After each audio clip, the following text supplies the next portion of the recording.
Welcome to my journey through the Bible. This will be applications you can apply to your life and a little more in depth about the chapter. We are in 2 Kings chapter 13, verses 1 through 26. Now, God listened to the prayer of the king, and God delayed the judgment that would be on Israel. But they did not continue to depend on God. It wasn't long before they went back to their old ways and their old habits. And so, how many times have we prayed for God to give us an answer? And then, when we receive our answer, we go right back to doing the same things we were doing before. I've heard people say, God, if you will get me out of this mess, I will never do it again. Only by God's miracle and His grace and His mercy, He allows them to get out of the mess that they're in the midst of. But when time passed, they began to be right back in that same mess. It might have been a different place, it might have been a different name, but it was still the same mess again and again and again. Now, we have to have genuine faith in God. It is not enough for us to say no to sin, but we have to commit ourselves to living the way that God has designed for us to live. And we have to change our old bad habits for good and better habits. Just calling on God once in a while when you think you need Him is not a substitute for living your life daily with Him. And just as the dead man was revived when he touched the bones of Elijah, when we give our life to Jesus, He changes our life. He changes the way that we live. He changes our attitude, and He makes things so much better as long as we would allow God to work in our life.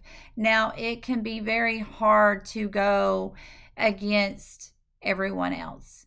This struggle is very hard, but it'll be worth it in the end. Now, Samaria was always an enemy of Israel.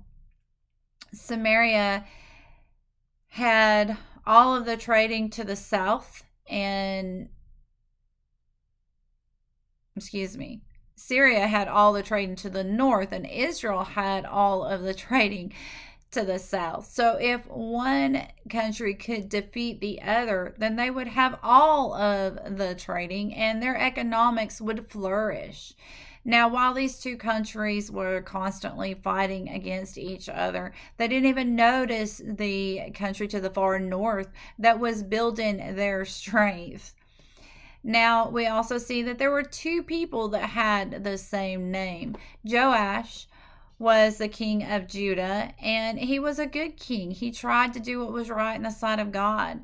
And Joash, the king of Judah, was very evil. And the king had looked to Elijah to help him. Elijah was this mighty, great prophet, and he had a relationship with God. But sadly, the king looked at Elijah for all of his strength and for all of his instructions. He did not look to God. He did not pray to God to ask how he should do things. And men are very limited. God has no limits. So Joash, when he was told to hit the ground, he hit it several times, like as in anger or to show his power. And in doing that, he did not listen to the instructions that was given to him, and therefore he did not consume Syria. And I think a lot of times we need to take a step back in our own life, and we need to see our actions, and are we doing what God has told us? Are we living by the guidelines that God has given us? Are we following His instructions? Or are we trying to take the easier way out and modify the instructions that He has given us?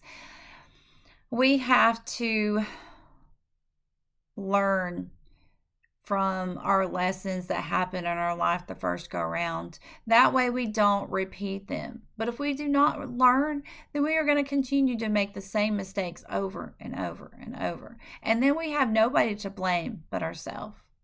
May God be with you in everything and every way.